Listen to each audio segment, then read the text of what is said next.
Welcome to Lightning Proxies. In this video, we will show you how to set up data center proxies. First, go to your Lightning Proxies dashboard. From the left side, click on Generator, then choose Data Center. Under your plan, click on Generate. The Generator page will open. Now you can change the settings. Choose your target country. You can select worldwide or specific countries like United States, Canada, Germany, United Kingdom, or Netherlands.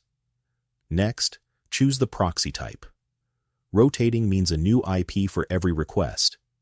Sticky means the same IP for a session, and it can last up to 24 hours. Now choose the protocol. You can choose between HTTP or SOC S5 based on your needs. Then select how many proxies you want to generate. When you are done, click Save Settings.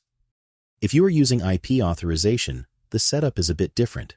You can still choose the target country you need.